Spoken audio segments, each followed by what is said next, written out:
Exercice numéro 5, consommation revenu.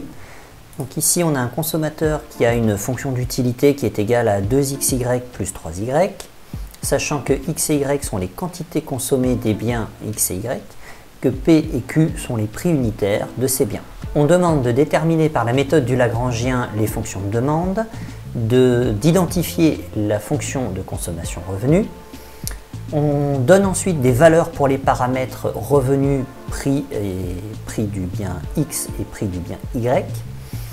On demande ensuite de déterminer la valeur du revenu qui conduirait le consommateur à choisir par lui-même de ne plus consommer du bien X, d'identifier les fonctions des courbes d'Engel pour chacun des deux biens et enfin d'établir les élasticités consommation-revenu pour chacun des biens.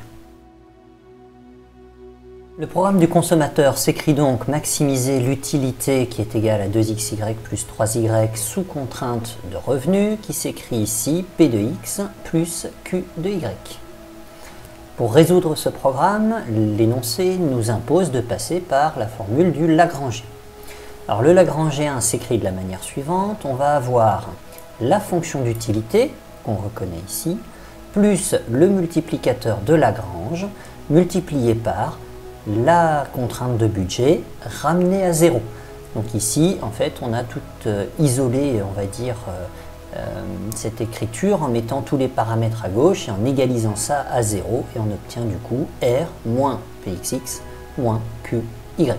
Il va falloir maintenant résoudre ce Lagrangien. Donc pour cela, on va dériver l'écriture de Lagrange par rapport à chacune des variables, à savoir x, y et le paramètre lambda. La dérivée de L du Lagrangien par rapport à x est égale à 2y moins lambda p. La dérivée du Lagrangien par rapport à y donne 2x plus 3 moins lambda q. Et enfin, la dérivée du Lagrangien par rapport au paramètre lambda de Lagrange est égale à r moins pxx moins qy. On va égaliser ces trois résultats à 0. Puisqu'on est à l'optimum, les dérivées de chacun de ces, par rapport à chacune de ces trois variables doivent être égales à 0. C'est la caractéristique d'un optimum que d'avoir une dérivée nulle. Donc maintenant, on a ces trois équations qui chacune sont égales à 0. On va donc pouvoir écrire le programme suivant. Ici, on va avoir 2y qui est égal à lambda p. Ici, on va avoir 2x plus 3 qui est égal à lambda q. Et puis, notre contrainte de budget, r moins px moins qy qui est égal à 0. J'observe que j'ai le paramètre lambda dans chacune de ces deux écritures. Je vais donc les isoler. Et j'obtiens ici deux écritures du paramètre lambda. Par transitivité, puisque j'ai cette écriture-là qui est égale à lambda, celle-ci qui est égale à lambda, cela signifie que ce ratio-là est forcément égal à celui-ci. C'est ce que j'ai écrit là. Une fois que j'ai ça, je vais le modifier un petit peu. Mon objectif, ça va être de faire apparaître le rapport des prix. Le rapport des prix, ici, c'est P sur Q ou Q sur P. Ici, j'ai déjà un ratio dans lequel je divise par Q, et là, je divise par P. Donc, je vais multiplier par P de chaque côté de mon égalité.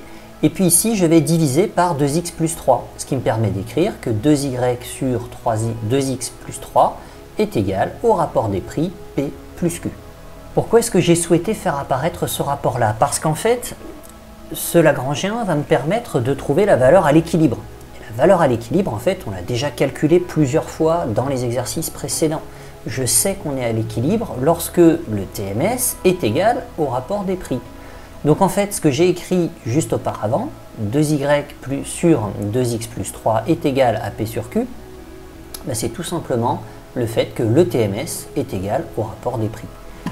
L'intérêt d'avoir écrit ça sous cette forme-là, c'est que je peux le réinjecter dans ce système-là, sous la contrainte de budget.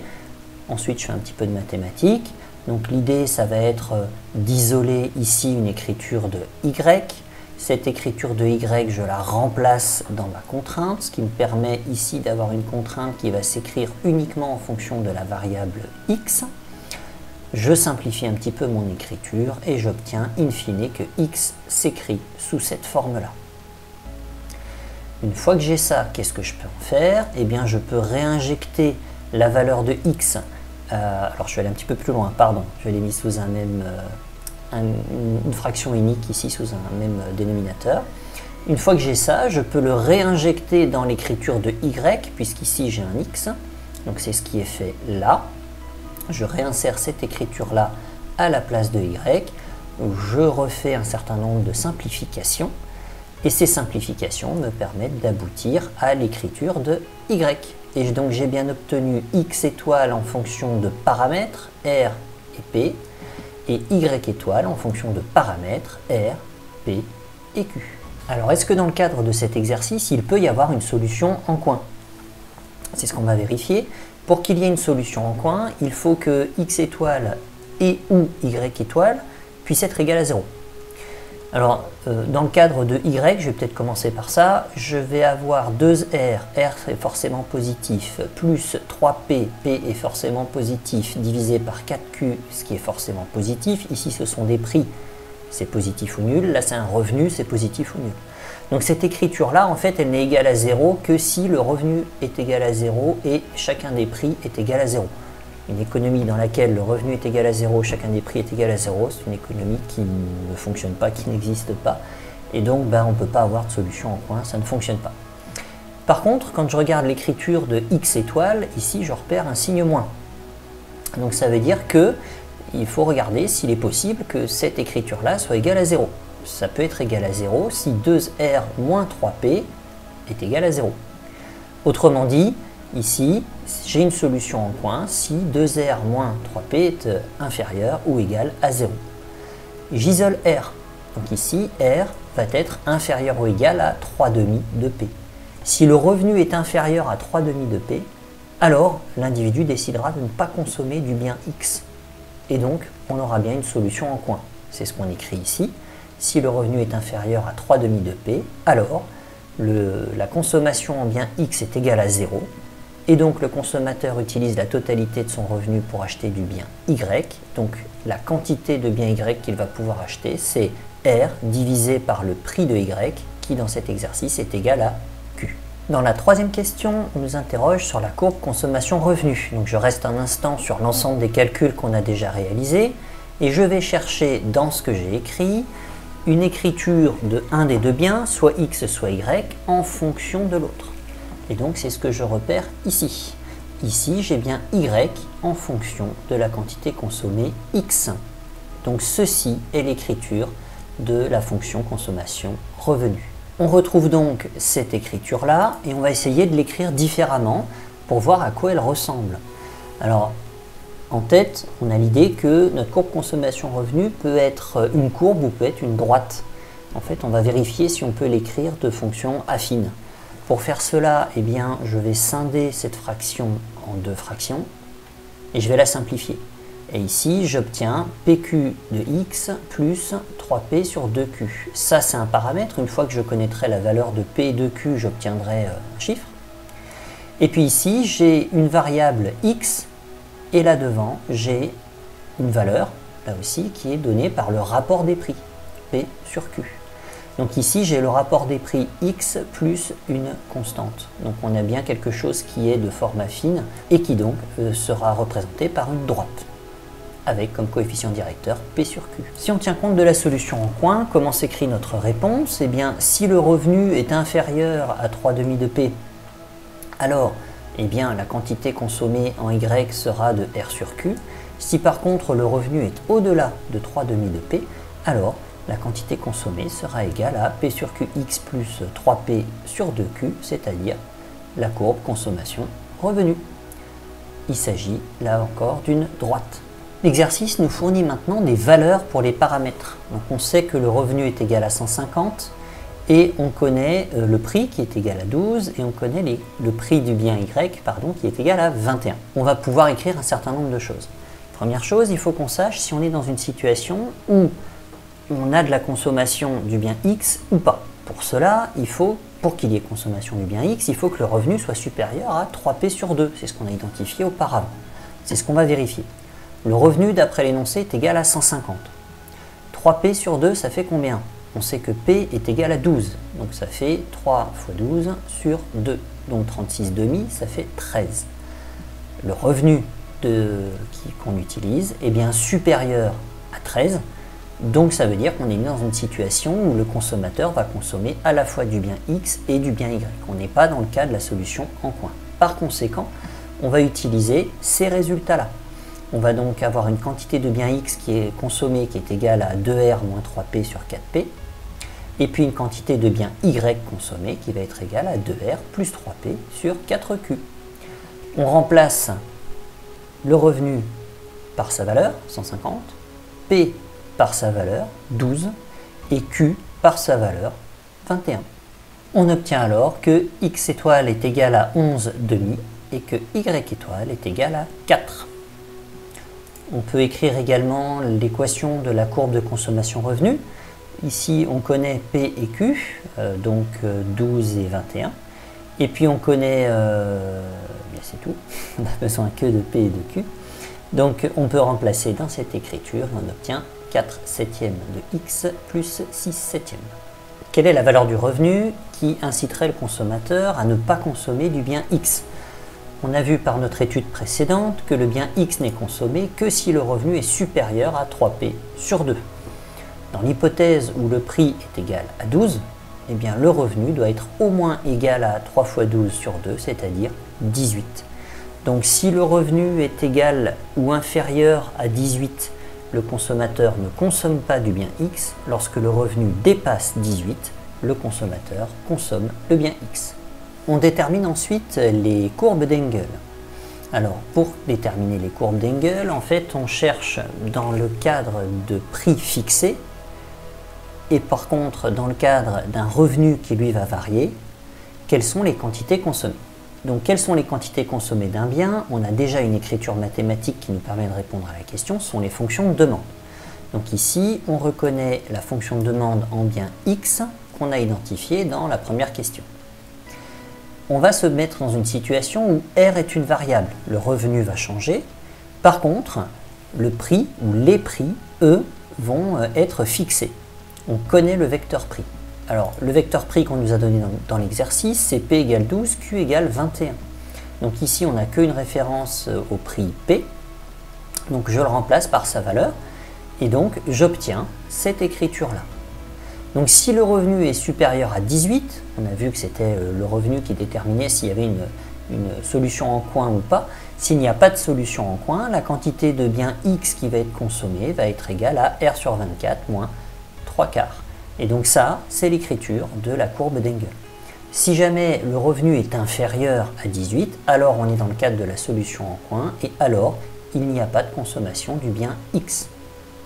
Pour le bien Y, c'est la même chose, sauf qu'on n'a pas de solution en coin, donc on a une réponse plus directe.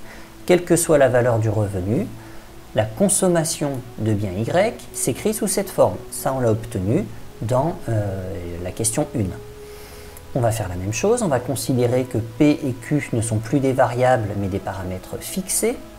Dans cet exercice, c'est 12 et 21. Et donc, on va ensuite garder R comme étant une variable. Et à ce moment-là, la quantité consommée de bien Y s'écrit sous cette forme.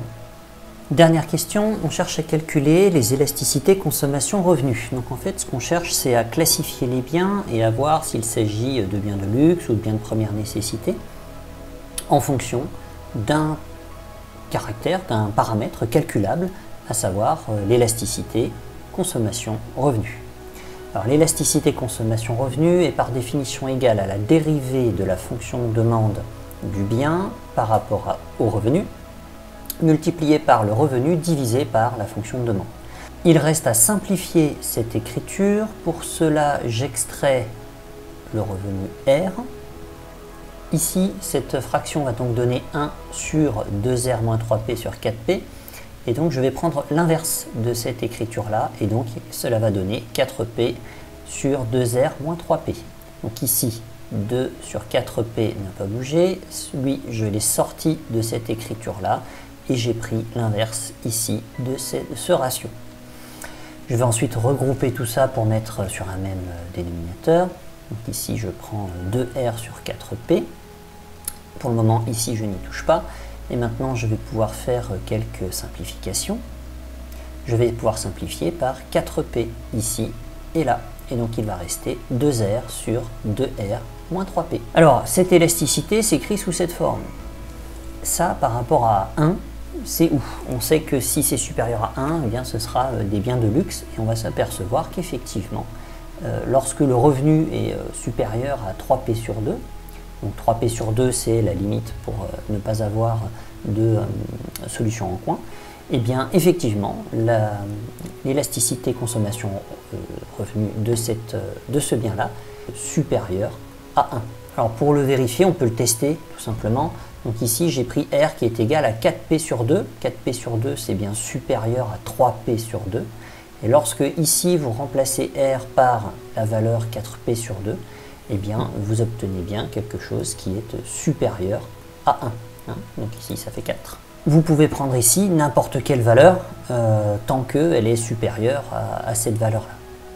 On a donc bien ici un bien de luxe. Alors si on fait le calcul cette fois-ci en intégrant dans cette écriture-là les paramètres qu'on nous a donnés, ou la valeur des paramètres qu'on nous a donnés dans l'exercice, eh bien, donc R égale à 150, et puis P est égal à 12, vous obtenez 1,14. On a bien une élasticité supérieure à 1, et donc un bien de luxe. Pour le bien Y, on applique la même formule. On fait la dérivée de la fonction de demande en Y par rapport au revenu R, multiplié par le revenu, divisé par la fonction de demande en Y. La fonction de demande en Y a été établie plus haut, et elle s'écrit sous cette forme-là. Le revenu ne bouge pas, et ici, il faut donc dériver cette écriture-là par rapport au revenu. Et donc, on obtient 2 sur 4Q. On fait la même chose que tout à l'heure, j'isole R, que j'écris ici, je prends l'inverse de cette fraction et j'obtiens cette écriture-là. Je regroupe R et la fraction qui est ici sous cette forme-là, et je simplifie par 4Q là et là. Et j'obtiens 2R sur 2R plus 3P. On se pose la même question, ce résultat-là, par rapport à 1, eh bien, il est supérieur ou inférieur. Donc ici, j'ai 2R sur 2R plus 3P. On a un signe plus, un prix, donc un prix c'est positif ou nul, donc a priori 2R plus 3P c'est forcément plus grand que 2R. Donc 2R divisé par quelque chose qui est plus grand que lui-même va donner quelque chose qui est inférieur à 1. Si l'élasticité consommation-revenu est inférieure à 1, alors on parle de bien prioritaire. On le vérifie par le calcul dans notre exercice. Je prends cette écriture-là et je remplace par 150 et la valeur de P. Et effectivement, j'obtiens 0,89, ce qui est bien inférieur à 1.